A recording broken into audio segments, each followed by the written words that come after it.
ಮಳಖಿಯ ಮನೆಯೊಂದರ ಛಾವಣಿ ಮೇಲೆ ಇದ್ದಕ್ಕಿದ್ದಂತೆ ಕಪ್ಪು ನಾಗರ ಹಾವು ಕಾಣಿಸಿಕೊಂಡಿದ್ದರಿಂದ ಮನೆಯವರು ಬಚ್ಚಿ ಬಿದ್ದಿದ್ದು ಭಯದ ವಾತಾವರಣ ನಿರ್ಮಾಣವಾಗಿದೆ. ವಿಷಯ ತಿಳಿಯುತ್ತಿದ್ದಂತೆ ತಕ್ಷಣವೇ ಸ್ಥಳಕ್ಕೆ ಧಾವಿಸಿದ ಗಸ್ತು ಅರಣ್ಯ ಪಾಲಕ ಮುತ್ತುರಾಜ್ ಹಳ್ಳಿ ಅವರು ಅತ್ಯಂತ ಜಾಣ್ಮೆಯಿಂದ ಹಾವನ್ನು ಸುರಕ್ಷಿತವಾಗಿ ರಕ್ಷಿಸಿ ಬಳಿಕ ಅದನ್ನು ಸುರಕ್ಷಿತವಾಗಿ ಅರಣ್ಯ ಪ್ರದೇಶದಲ್ಲಿ ಬಿಡುವ ಮೂಲಕ ಎಲ್ಲರೂ ನಿಟ್ಟುಸಿರು ಬಿಡುವಂತೆ ಮಾಡಿದ್ದಾರೆ.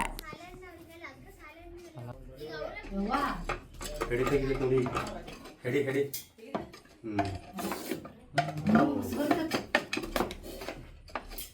ಬಾಲಿಲೆ ಬರೆ ಹಂಗ ಸುರೇ ಗಿಲ್ಲ ಬಾರೆ ಗಿಲ್ಲ ಐತಿ ಬಾಲೆ ಬರವಲ್ಲ ಅದು ಬಾ ಕಡೆ ಬರ ಬಾಲ ಹಾ ಹಾ ಬಾಲ ಇದ್ರೆ ಹೊರಗೆ ಬರೋದು ಹಾ ತಗ್ನಡ್ರಿ ಅಲ್ಲೇ ತಮ್ಮ ಇಲ್ಲಿ ಬರಬತ್ ನತ್ ನೋಡು ನಾನು ಅಲ್ಲ ನೋಡ್ದ ಸರ್ ಈ ಕಡೆ ಆ ಕಡೆ ಬರಲಿಲ್ಲ ನಾನು ಈ ಕಡೆ ಬರಬರ ಐತಿ ಬಿಡ ಮುಂಡಿ ಬಿಡದ ಗಾಡಿ ಗಾಡಿ ಗಾಡಿ ನೆಲ ಬಂದಾಗ ಮ್ಯಾಗ್ ನೋಡ್ದ ಮಣ್ಣು ಉದ್ರಿತ್ತ